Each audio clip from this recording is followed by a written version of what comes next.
Good afternoon. This is Orlando Ramirez for Inlandia Literary Journeys. Today we are doing a series of readings from a new literary journal called Tin Canon, which is put out by a group called PoetrIE.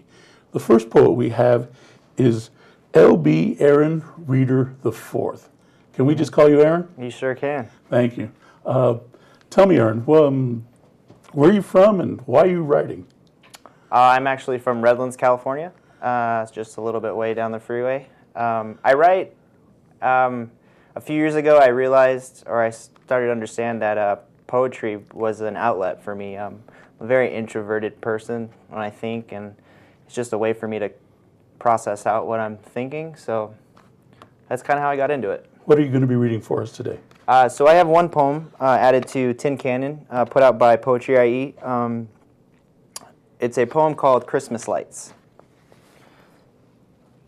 39.99 jumped and cut through the fresh pine air. His broken nose face floated in the tree lot. Like cinnamon settled in cold cider, he settled in her mind. A reminder.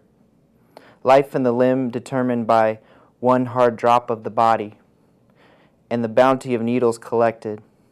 She bought a Christmas tree this week. Said Dad would always exhume the lights from our attic space. We never had an attic space. We had strings of brilliant red, green, blue lights made to pulse, like the clock on the coffee maker from being unplugged then never reset. I dug out my Christmas cheer following our tree topper angel with the foggy plastic frame layered with frayed duct tape. She had the stale cardboard box pulled from her garden shed and chased out to the gingerbread carpeted dining room. Together, we unknotted and untwisted the flowered trail.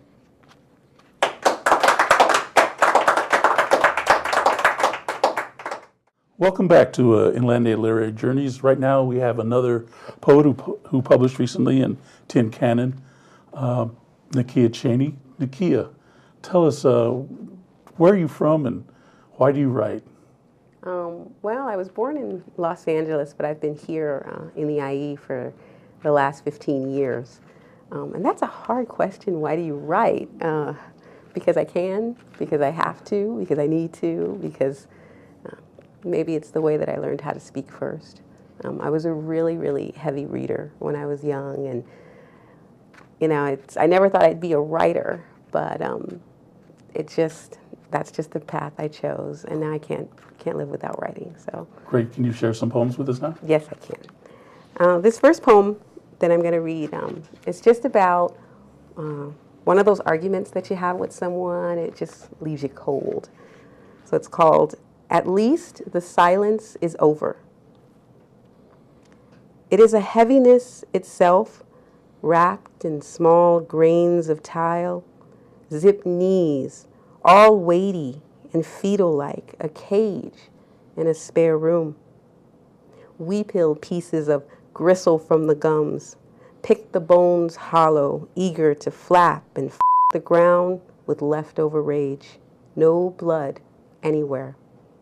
Just a slow whistle around us, the way you said you'd leave, my 7 yous and our wagging, tarnished smooth, each hair drifting slowly to ground to remind us of the glistening, the hunger, the utensil between us, blunt, binding, loud. And this next poem, thank you. And then this next poem comes out of a little frustration I had when I was trying to order a taco salad, and I couldn't quite get that done. So this is called "Please Come Again." Please pull forward to order. Please wait here to order. Stop, order here. Please don't go any further. Please step right. Please move back and order again. Please speak louder. Please repeat. Please don't order that. Please complete your order. Are you in the right place? Did you move forward? Move back now. Still don't have your order. Please don't order anymore. Someone will come help you. Please wait. Please don't cry. That's better. We understand. Thank you for your order. We have your order. Take your order now. Take your order right now. Good girl. Eat. Thank you. Thank you, Nakia. Hi there. We're back now with another poet from Tin Cannon. We have here Larry Eby. Larry, you live here in the IE? Yes. Whereabouts? I live in Grand Terrace. And what are you currently doing? I'm currently a student in the MFA program at Cal State for poetry. Very good. Tell us a little bit about your poem, and then just go ahead and read it. Thank you. The poem in Tin Cannon is a part of a longer series about aerial bombings. It's called Project Bombardier, and I'm going to read 5 sections from it. So, 1. Erect the lampposts above the trampled, naked, their clothes puddled, beckoning the dam to crack. Cinder blocks ignite, flashed shadow on a wall. The distance between a man and his home thins like a room vacuumed of air. Whistle of kettle somehow without water. Curtains shing shut. Our atoms no more than what makes the breathable silty. The sun draws shouts in bucketfuls, silk strands bubbling up from the well. 2. The edge of atmosphere and space is a drop of cheek blood that hasn't made contact with sink. The faucet disintegrates to dry wind, joins the remnants of soap, hair, skin. An oil portrait has depleted the fuel. The fire has lost its life down the drain. Against a brick wall, a shovel takes a break from a long day of grave digging. It understands human as nitrate film understands glow. The whistle of the song ends with the lips closed. 3. Birds are no longer metaphors, but objects to place on a mantle, to be ignored unless coated in silt. A straw-headed man has abandoned the sun to touch a dry riverbed, to wipe away the mud with his hands, to free the glass underneath. Above him, propellers hum to soil, to stratus, to steel. Between the dimensions of time, a river vanishes between his fingers. 4. Fungus grows at the foot of the bed to plates rattling on a glass table. Airs charcoal, burning plastic, its rain pillaging the pipes. At night, the ghostly clink steins in a bird nest clock tower. Rats scuttle wooden floorboards in search of a hovel. A woman and her donkey travel in circles in the front yard. She doesn't hear it. She doesn't hear it. Something in the air plucking strings. 5. Napalm-stricken blind man, his eyes bandaged thick with linen. He fumbles through the dark for a knife to slice a tomato. The serrated blade cleaves his fingers, startling the hold. Saw through, bite. The juices pour down his chin. The sloshing of it over the television. The screen loops images of flightless birds falling from a cliff's edge.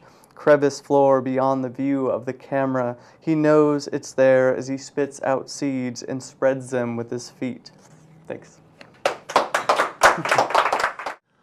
Welcome back to Inlandia Literary Journeys. We are continuing with our readings from Tin Cannon right now. We have Ryan Mattern. Hi. And you are one of the fiction writers. One of the few. So tell us a little bit about yourself. Where do you live right now? So currently I live in Davis, California, just outside of Sacramento. I'm a grad student at UC Davis in their creative writing program, but I've been born and raised in the Inland Empire. I got my bachelor's from Cal State San Bernardino, so grew up in Norco. Very good.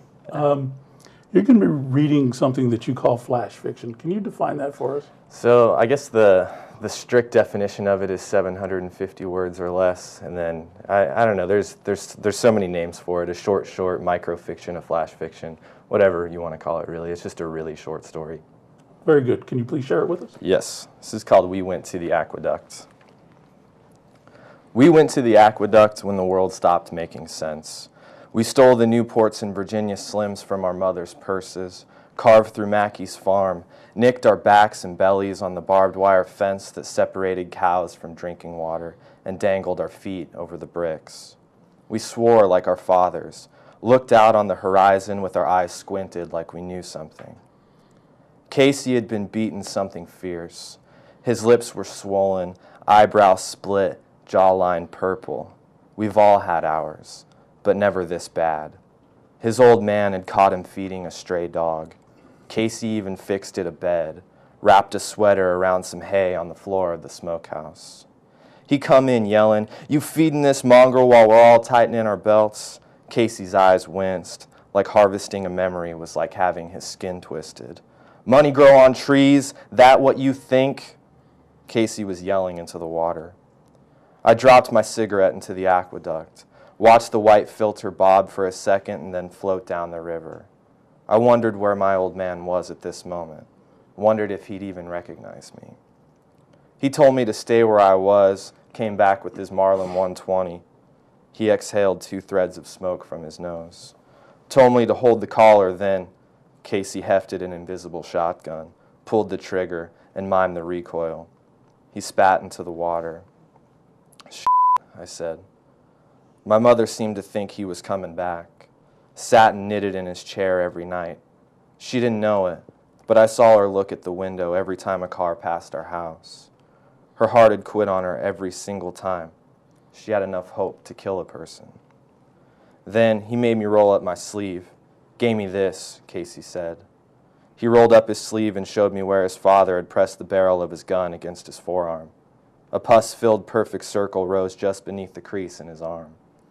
It made a stinging sound, like a cow getting branded. I saw the skin smoke, but I didn't feel it. All I felt was that mutt's blood like hot tar between my fingers. He spaced out his fingers. They still had flecks of blood around the knuckles and nails. After that, it all went dark. I woke up on my dog's bed, his body gone cold already. I lit another of my mother's cigarettes. I looked back across Mackey's property to where my house rose beside a cropping of Joshua trees. I knew my mother was sitting in my father's chair right now, knitting by the window, holding her breath at every sound. She'd talk about my father like he was still around. Made chicken and dumplings for dinner and tell me and my sister how it is his favorite meal. Tell us how our father won't stand for unruly children who put their shoes on the couch. Sometimes she talks to him in bed at night, her voice as thin as prayer. Casey said, "I'd like to kill him." I didn't know what to say, so instead I just stared at the water below us. "How long's your daddy been gone?" he asked me. 2 years. Lucky bastard. He lit another cigarette. A buzzard tilted from side to side as his body glided through the air, then swooped down to perch on a fence post a few yards away from us. His sickly bald head the same color as Casey's blisters. I wondered if I was as lucky as he'd said. I stood up without saying anything and made my way back to my house. I decided I'd sit with my mom tonight and wait, and if I waited long enough, maybe my luck would change. Thank you.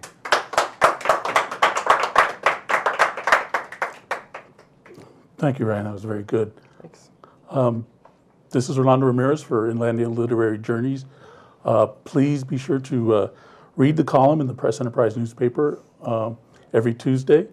Check out our website on PE.com, where you'll be able to find videos of other readings that we have done, as well as talks with other poets and writers of the inland area. Thank you.